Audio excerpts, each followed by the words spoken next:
Do I have everybody's attention now?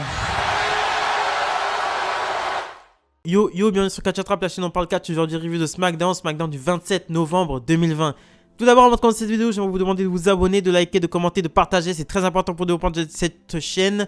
Et j'aimerais bien arriver aux 150 abonnés avant la fin de l'année. Donc on commence tout de suite avec Jey Uso qui est sur le ring. Il est rejoint par Roman Reigns et Paul Heyman. Roman Reigns nous rappelle les événements de Survivor Series et il dit à Jey Uso qu'il lui a jamais demandé d'intervenir dans son match. Il lui avait même demandé de quitter l'arène.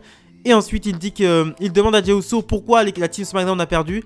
Il répond lui-même à sa question. Il dit que parce qu'il la team SmackDown ne le respectait pas. Donc s'il ne le respecte pas, il ne les respecte pas. Il dit qu'il n'est pas non plus une salope à chercher des miettes de Thanksgiving en backstage. Et il conclut le segment en disant qu'il n'aime pas ce que son cousin lui fait ressentir. On enchaîne ensuite avec Jey Uso. Donc Jey Uso qui est encore sur le ring, Roman Reigns qui l'a quitté, qui est énervé contre son cousin encore une fois. Donc Jey Uso qui n'est toujours pas validé par son cousin, par Roman Reigns. Donc il quitte le ring, Jey Uso commence à quitter le ring aussi. Otis fait son entrée, mais Jey Uso revient avec une chaise et frappe Otis. Et les arbitres viennent séparer et arrêter Jey Uso. Donc Jey Uso qui veut absolument, qui est vraiment dans une démarche de soumission vraiment à Roman Reigns, quoi. Une soumission totale au chef de tribu. Donc on enchaîne ensuite avec Street Profits contre Dolph Ziggler. C'est un très bon match remporté par Dolph Ziggler et Bobby Roode. Donc avec un roll-up de Bobby Roode sur Montez-Ford. Donc Dolph Ziggler et Bobby Roode se positionnent très bien pour les titres par équipe. On enchaîne ensuite avec une petite interview de Daniel Bryan qui est interviewé par Kayla Braxton. Donc Kayla Braxton lui demande s'il a une stratégie pour ce soir. Bryan dit que sa stratégie est de rester zen. Sami Zayn en profite et il poursuit en disant que Sami Zayn à chaque fois a un échappatoire pour partir avec la ceinture. Lorsqu'il gagnera ce soir ce match, parce qu'il a un match contre Sami Zayn, il sera plus près de ce titre. Kayla Braxton encore une fois interview Rey Mysterio en lui demandant s'il est soulagé que son histoire avec Seth Rollins soit terminée. Il répond qu'il a vu la carrière de son fils décoller, il a vu sa fille devenir une femme confiante, il a vu Murphy, il est content d'avoir fait réaliser à quel point Rollins est une ordure. Donc après t'as Corbin qui arrive dans le segment et qui dit que c'est dommage que Rey Mysterio n'ait pas passé son talent à son fils. On enchaîne ensuite avec Sami Zayn contre Daniel Bryan. Donc champion intercontinental Sami Zayn qui arrive et qui dit que c'est une honte de fêter Thanksgiving vu les atrocités faites aux Indiens. Il dit aussi qu'il a déjà battu Bryan à WrestleMania et que Bryan ne mérite pas ce titre et que Bryan n'est juste qu'un obstacle pour lui. Donc c'était un très bon match. Voilà, c'est un très bon match. Franchement c'était deux professionnels du ring, Sami Zayn, même si son gimmick de Grec Liberator c'était super. Et ce final j'ai beaucoup aimé. Donc t'as Sami Zayn qui fuit carrément dans le backstage. Bryan le course. Ils sont tués dans le backstage, on voit plus rien, il n'y a plus personne sur le ring. Et ensuite on voit Sami Zayn revenir au compte de 10, il revient au compte de 9. Donc ça fait que Daniel Bryan a perdu par décompte à l'extérieur. On enchaîne ensuite avec Daniel Bryan qui est par terre en gorilla position. Donc on sait pas ce qui s'est passé. Voilà, on sait pas ce qui s'est passé. Et Jey Uso qui est sur Bryan en train de l'agresser. Et c'est Kevin Owens qui vient sauver Daniel Bryan. Et ensuite il est énervé Kevin Owens. Et il décide directement d'aller voir Roman Reigns. Il lui dit qu'il en a marre de ses problèmes de famille. Il dit que pour quelqu'un qui donne de l'importance à sa famille, il traite vraiment sa famille comme de la merde. Et ensuite il se barre.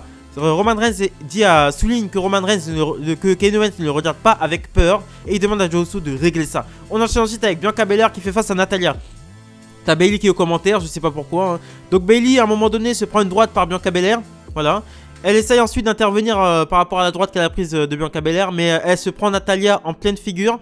Et ensuite 1, 2, 3. Un roll-up de Bianca Belair sur Natalya. 1, 2, 3. Donc victoire de Bianca Belair sur Natalya. Et Bianca Belair qui a l'air de partir pour un programme avec Bayley. On enchaîne ensuite avec Murphy contre Corbin.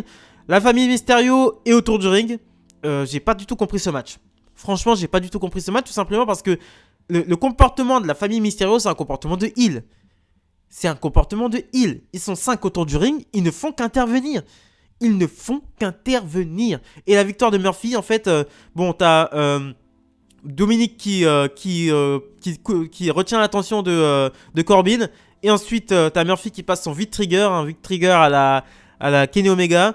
Ensuite, Corbin tombe par terre, 1, 2, 3. Victoire de Corbin. Et même là, la victoire, en fait, il lui met le V-Trigger. Il fait le compter, mais Corbin a le pied dans les cordes. Et Dominique pousse les pieds de Corbin.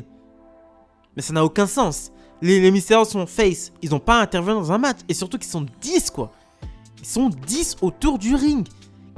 Ils sont 10 et ils servent tous à quelque chose. Donc ça fait que, je sais pas, c'est un comportement de heal. Je ne comprends pas ce booking. Je sais pas s'ils veulent partir sur un heal turn des Mysterios, mais j'ai pas compris comment ça, j'ai pas compris. Et ensuite à la fin du match, t'as Corbin qui se plaint, il dit que ce n'était pas un match 1 contre 1, mais un 4 contre 1, il a bien raison. Et il veut sa revanche la semaine prochaine et il dit que la semaine prochaine, il sera préparé. On enchaîne ensuite avec une interview de Carmella qui nous dit qu'elle va nous faire découvrir la femme la plus dominante du roster. Et elle dit qu'avant elle était comme Sasha Banks, elle avait les titres, elle avait les projecteurs sur elle, elle avait des fans. Et maintenant elle faisait tout pour ses fans et elle avait des fans. Et maintenant elle n'a plus rien, elle ne fait plus rien pour personne, elle ne fait que les choses que pour elle. Et elle demande à ce qu'on lui rapporte un verre d'eau. Mais c'est Sasha Banks qui arrive, qui l'attaque et lui place son Bank Statement. Donc Carmella qui fait une petite promo encore. Donc on part sur un Carmella Sasha Banks pour TLC. Ça m'intéresse pas. Je vais pas faire le mec, ouais, je suis super intéressé, Sasha Banks et Bayley. Non. Sasha Banks adore son boulot. Je trouve qu'elle est super intéressante en ce moment. Pour moi, c'est pas une face. Pour moi, Sasha Banks, c'est une twinner. C'est pas une face, clairement. Sasha Banks, j'arrive pas. Sasha Banks, c'est pas une face. Elle a un comportement très prétentieux, très hautain, limite. Non. Sasha Banks n'est pas une Banks. Elle n'est pas une. Merde, excusez-moi. Absolument, c'est révélateur. Sasha Banks, pour moi, est une twinner, clairement. Et Carmella n'a, pour moi, aucun sens. Elle n'a aucun sens, elle n'a jamais dominé. Bon, elle a été championne avec le Money in the Bank. Mais, avec ses grands écarts et puis ses prises. Non, pour moi, c'est une bonne athlète. Voilà. C'est une bonne athlète, mais là. Puis même son physique m'intéresse pas. Elle est toute blanche, toute pâle avec ses cheveux blonds et toute maigrichonne. On dirait vraiment Cruella. C'est pas possible. Franchement, c'est pas possible, Carmella. Faut qu'elle change de look immédiatement. On enchaîne ensuite avec le main event of the evening. Kevin Owens contre Jey Uso. Donc cette fois-ci, Kevin Owens a l'occasion de laver son honneur contre Jey Uso. Donc très rapidement, bon, c'était un bon début de match, mais très rapidement, Jey Uso pète un câble, prend une chaise et frappe Kevin Owens et se disqualifie. Et ensuite, il prépare la table des commentateurs pour exploser Kevin Owens dessus. Mais Kevin Owens place un stunner et place plusieurs coups de chaise à Jey Uso, tout en parlant à Roman Reigns qui regarde, tout en parlant à Roman Reigns de par la caméra qui filme et du coup Roman Reigns regarde ça en backstage. Et il dit à Roman Reigns qu'il n'a pas peur de lui. Il dit à Roman Reigns que s'il a un problème avec lui, il n'a qu'à venir l'affronter en face. Il replace un stunner pour Jey Uso. Il dit que ça c'est le stunner pour la famille. Et il s'assoit à la table de commentateurs et dit qu'il attend Roman Reigns. C'était un très bon épisode de SmackDown. À part le truc de Rey Mysterio, j'ai pas compris, de la famille Mysterio qui font des interventions incessantes dans les matchs de tout le monde, j'ai pas compris.